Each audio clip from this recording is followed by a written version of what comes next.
Class 11 के इस JEE level problem को डिस्कस करते हैं। देखिए आपके सामने यहाँ पे 3 डिफरेंट इक्वेशन होगी।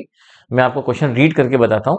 अ लाइन थ्रू द -5, 4, ठीक है, एक लाइन -5 -4 से पास होती है, मीट्स द लाइन और इन लाइंस पे मीट कर रही है। फर्स्ट लाइन है x+3y+2 पे मीट करती है, सेकेंड लाइन है 2x+y+4 पे मीट करती है, और थर्ड लाइन का इक्वेशन है x-y-5 पे मीट करती है। और मीटिंग पॉइंट दे रखा है उसका बी, सी और डी दे रखा है, राइट। और साथ में रेड कलर में आपको दे रखा है इसका एक्सप्रेशन। तो आपको 15/AB का होल स्क्वायर प्लस 10/AC का whole square is equal to 6/AD का होल स्क्वायर दे रखा है। और आपसे बोला गया है एडी मतलब वही लाइन जो इन तीनों पे मीट कर रही है, जो -5, 4 से पास हो रही है। आपको उस लाइन का क्या निकालना है, इक्वेशन निकाल के लाना है। तो देखिए इन सबका 1 बाय 1 डायग्राम बनाते हैं। सो डियर स्टूडेंट्स, ये रहा फर्स्ट लाइन का इक्वेशन x+3y+2 जो येलो कलर में दिखाई दे रहा है। ओके, अब हम बनाते हैं second diagram. So second equation 2x+y+4 equals to 0, right. ये सेकंड इक्वेशन है। अब देखिए इसका हम थर्ड इक्वेशन का डायग्राम बनाते हैं। And third equation x-y-5 equals to 0।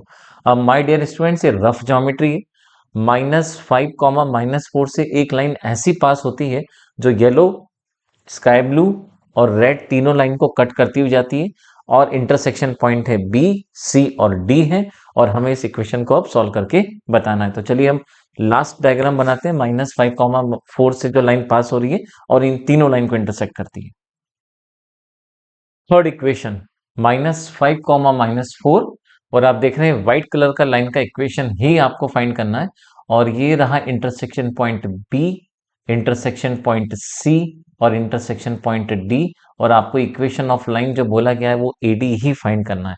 तो माय डियर स्टूडेंट, सबसे अच्छी बात यह है कि आपके पास पॉइंट गिवन है, सिर्फ आपको स्लोप की रिक्वायरमेंट है।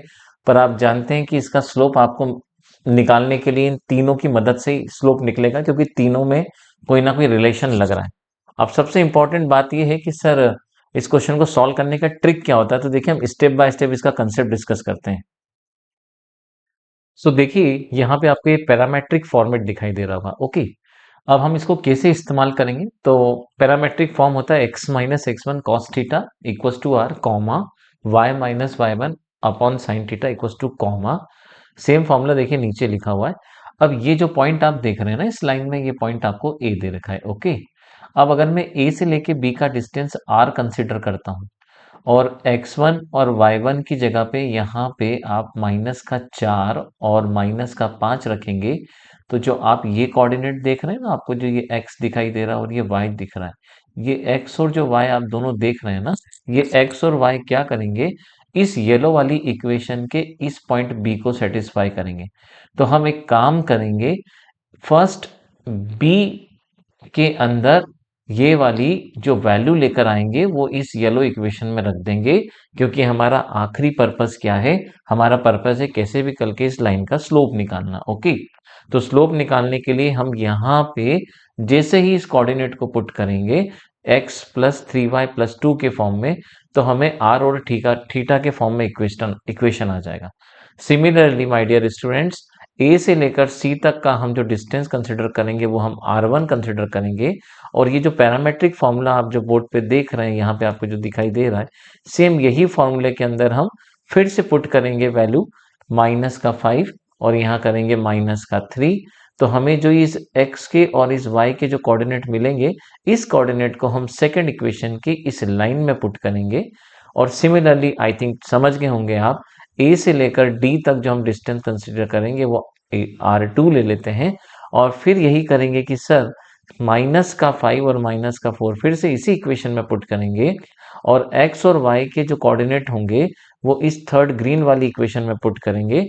और इन तीनों इक्वेशन को आपको जो यहाँ पे दे रखा है ना 15/AB, AB का मतलब ही होता है r, और AC का मतलब होता है r1, और A और D का मतलब होता है r2, हम उसके अंदर पुट कर देंगे। इससे आपको सॉल्व करने पे आपका थीटा मिल जाएगा। तो देखिए मैं आपको बताता हूँ इसको कैसे पुट करेंगे। सो माय डियर स्टूडेंट्स, यहाँ पे मैं वैल्यू देखिए पुट कर रहा हूँ ए से लेकर बी, जिसको मैंने कंसिडर करा है आर, और आपके सामने फॉर्मूला दिख रहा है। तो यहाँ से मुझे मिल जाएगा x equals to A B, अभी मैं उसको आर ही लिख रहा हूँ, बाद में मैं उसे पुट कर दूंगा, कॉस थीटा, और x1 की वैल्यू मुझे मिली -5, ये मुझे x का कोऑर्डिनेट मिला। सिमिलरली y इक्वल्स टू मुझे मिल जाएगा r, ये मिल जाएगा साइन थीटा, और मुझे मिलेगा -3। तो माय डियर स्टूडेंट्स, ये दोनों कोऑर्डिनेट उठा के मैं इस फर्स्ट वाली इक्वेशन में पुट कर देता हूँ। तो मुझे यहाँ से मिल जाएगा r cos थीटा -5 और +3, इस पूरे में इंटू हो जाएगा, तो 3r साइन थीटा -9, और प्लस में देखिए उसके दे रखा है 2, और इक्वल्स टू में हो जाएगा 0। तो अगर मैं r को कॉमन निकाल लेता हूँ डियर स्टूडेंट, तो यहाँ से मुझे मिल जाएगा cos थीटा प्लस का, आप देख रहे होंगे 3 साइन थीटा, ओके, -5 और -14, और ये रहा +2। तो यहाँ से मुझे एक्सप्रेशन मिल जाएगा। सो माय डियर स्टूडेंट, थोड़ी सी मुझसे गलती हो गई, यहाँ पे हमें माइनस का देखिए 4 दे रखा है, और मैंने जो वैल्यू यहाँ पे पुट कर दी, ये वैल्यू मैंने -3 पुट कर दी, तो मैं इसको करेक्ट करके -4 कर देता हूँ। तो यहाँ से देखिए जो ये एक्सप्रेशन था, जो आप देख रहे होंगे, ये वैल्यू मैंने यहाँ पे पुट करी है, तो r cos थीटा ये सही रहेगा, इसमें कोई चेंज नहीं आएगा, -5, और ये आपको मिल जाएगा 3 से मल्टीप्लाई होगी, तो देखिए 3 से इसमें भी मल्टीप्लीकेशन आएगा, तो यहाँ पे इस इक्वेशन को मैं फिर से राइट डाउन कर देता हूँ। सो माय डियर स्टूडेंट्स, देखिए मैंने यहाँ पे करेक्शन कर दिया है, और x plus 3y plus 2 equals to 0, इस इक्वेशन के अंदर देखिए मैं इस x की वैल्यू को यहाँ पे पुट करूंगा, जो आप देख रहे हैं मैंने यहाँ पे पुट कर दी है। सिमिलरली y के प्लेस पर हम पुट करेंगे r साइन थीटा -4, आप देख सकते हैं यहाँ पुट कर दिया। इस पूरे को देखिए कैलकुलेशन करूंगा तो मुझे एंड में मिलेगा cos थीटा प्लस का 3 साइन थीटा 15, और इक्वल्स टू में 15/r, और आप जानते हैं कि मैं r क्या लेके चला था, तो माय डियर स्टूडेंट्स, मैं r लेके चला था a से लेकर b का डिस्टेंस, आप देख सकते हैं, आपको ये डिस्टेंस दिखाई दे रहा है a से लेकर b तक। तो यहाँ से माय डियर स्टूडेंट्स मैंने कुछ नहीं करा है, 15/ab निकाला है। तो 15/ab की वैल्यू आई है cos theta plus 3 sine theta. अब देखिए 15/ab कहाँ लिखा हुआ है, गौर से देखिए, ये आपको दिख रहा है 15/ab।